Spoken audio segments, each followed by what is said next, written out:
Rahman Saqib Hussain chemistry department superior college Bhera से।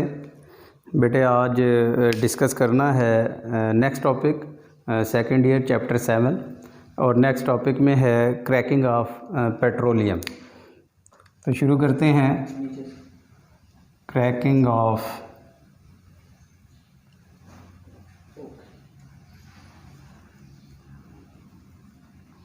Petroleum.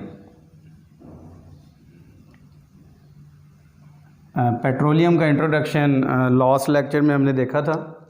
Petroleum आप एक कंपाउंड नहीं है, petroleum basically mixture of compounds है और उनमें जो कंपाउंड शामिल हैं 6 कार्बन से लेकर कार्बन 16 तक ऑलमोस्ट, ये वैसे कार्बन 18 तक भी इसको कर सकते हैं, बहरहाल कार्बन 6 से कार्बन 16 तक पेट्रोलियम में कंपाउंड्स का मिक्सचर है। क्रैकिंग का दूसरा नाम पायरोलिसिस होता है। सिंपल लैंग्वेज में कह सकते हैं ब्रेक डाउन, टूटना। तो क्रैकिंग ऑफ पेट्रोलियम को डिफाइन करते हैं। Cracking is the thermal decomposition, thermal decomposition of higher hydrocarbon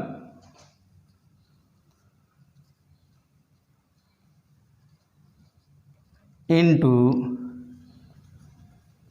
lower hydrocarbon।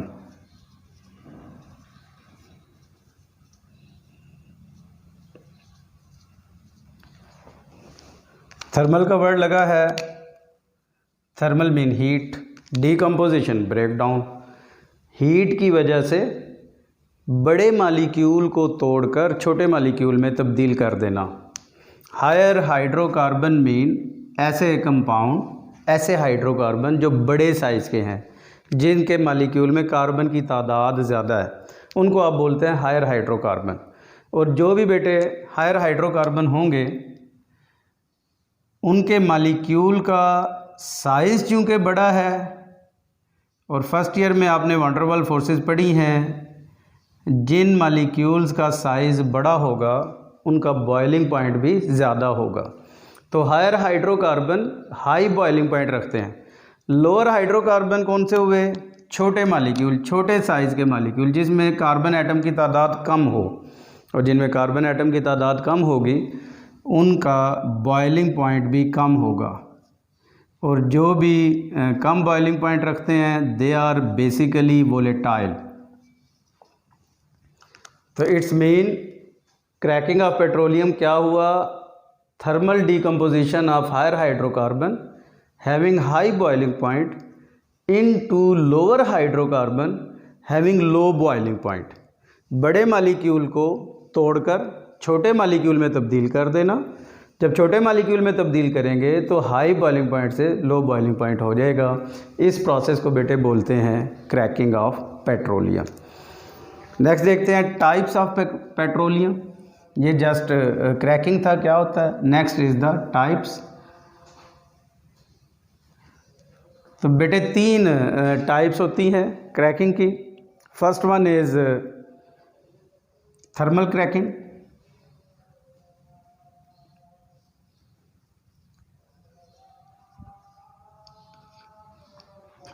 Thermal cracking में हायर हाइड्रोकार्बन लिया जाता है,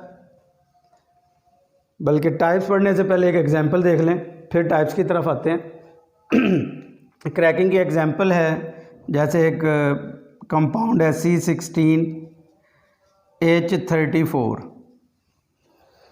C16 का मतलब है जिसमें 16 कार्बन है, कार्बन चेन लेंथ 16 कार्बन पर है। इसको अगर आप क्रैक करते हैं, हीट प्रोवाइड करते हैं एब्सेंस ऑफ एयर में, ये ब्रेक डाउन होकर देता है C7H16। 16 कार्बन वाली चेन लेंथ थी, वो करीब तब्दील हो गई 7 कार्बन वाली में। फिर दूसरा कंपाउंड जो इसमें मिलता है 2 कार्बन वाला मॉलिक्यूल ईथीन, तीसरा compound CH3CH double bond CH2। तो बेटे आप देखेंगे एक बड़ा मालिक्यूल था, उसको छोटे मालिक्यूल्स में तब्दील कर दिया गया। बड़े मालिक्यूल को छोटे मालिक्यूल में तब्दील करने के अमल को क्रैकिंग बोल रहे होते हैं, और ये हम हीट की मदद से कर रहे होते हैं। तो टाइप्स पे आते हैं। टाइप्स में सबसे पहले है थर्मल क्रैकिंग, और थर्मल क्रैकिंग में करते क्या हैं कि जो ऑर्गेनिक कंपाउंड है, जो हाइड्रोकार्बन है, उस हाइड्रोकार्बन को हीट दे रहे होते हैं। जब आप उसे हीट प्रोवाइड करते हैं, ऑलमोस्ट इसका टेम्परेचर हम 900 डिग्री सेंटीग्रेड पर हीट प्रोवाइड करते हैं, तो ये बड़ा मालिक्यूल तब्दील हो जाता है लोअर अनसैचुरेटेड हाइड्रोकार्बन में। अनसैचुरेटेड हाइड्रोकार्बन हासिल होना शुरू हो जाते हैं due to thermal cracking. Second type है, उसको बोलते हैं स्टीम क्रैकिंग या catalytic cracking, sorry, third one is steam cracking, catalytic cracking.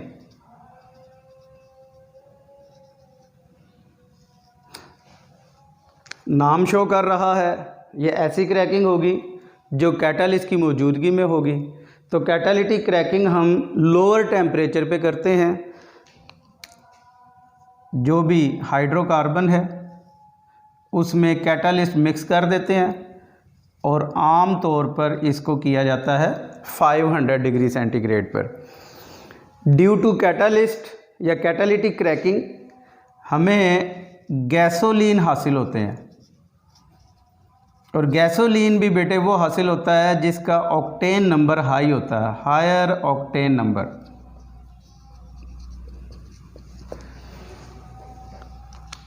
जो कैटालिस्ट यूज़ हो रहे हैं कैटालिटिक क्रैकिंग में, दो मैक्सिमम जो यूज़ करते हैं ज़्यादातर सिलिका और एल्यूमिना Al2O3, इन दो की मौजूदगी में कैटालिटिक क्रैकिंग की जाती है।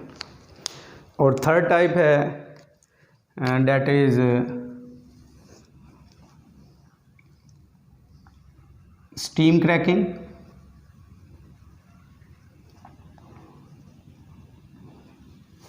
इसका भी नाम देखेंगे तो वो क्रैकिंग जो स्टीम की प्रेजेंस में हो, यानी स्टीम इस्तेमाल करते हैं, भाप को यूज़ किया जाता है मालिक्यूल को ब्रेक करने में। तो यहाँ पे ऑर्गेनिक कंपाउंड मिक्स कर दिया जाता है स्टीम के साथ। ऑर्गेनिक कंपाउंड है और इसका टेम्परेचर भी ऑलमोस्ट 900 डिग्री सेंटीग्रेड रखा जाता है। तो स्टीम की वजह से जो क्रैकिंग होगी उसको स्टीम क्रैकिंग बोलेंगे। और ड्यू टू स्टीम क्रैकिंग हमें जो कंपाउंड हासिल होता है वो होता है lower unsaturated hydrocarbon. Lower unsaturated hydrocarbon हासिल होते हैं ड्यू टू स्टीम क्रैकिंग। तो बेटे टाइप्स में थर्मल क्रैकिंग जिसमें अनसैचुरेटेड हाइड्रोकार्बन हासिल होते हैं, कैटालिटिक क्रैकिंग कैटालिस्ट इस्तेमाल होता है और गैसोलीन हासिल होते हैं विद हायर ऑक्टेन नंबर, और स्टीम क्रैकिंग स्टीम इस्तेमाल होती है और लोअर अनसैचुरेटेड हाइड्रोकार्बन हासिल होते हैं। क्वेश्चन एक इसके अंदर आपके लिए छोड़ते हैं, इसका सवाल का जवाब आपने ढूंढना है कि why there is a need of cracking. Cracking की ज़रूरत क्यों महसूस हुई? Need of cracking. तो आपने इस सवाल का जवाब कमेंट्स में ज़रूर हमें देना है। तो आज का लेक्चर इतना ही। क्रैकिंग क्या है और टाइप्स ऑफ क्रैकिंग क्या है, इंशाल्लाह कल मिलते हैं नेक्स्ट लेक्चर के साथ। Thank you very much.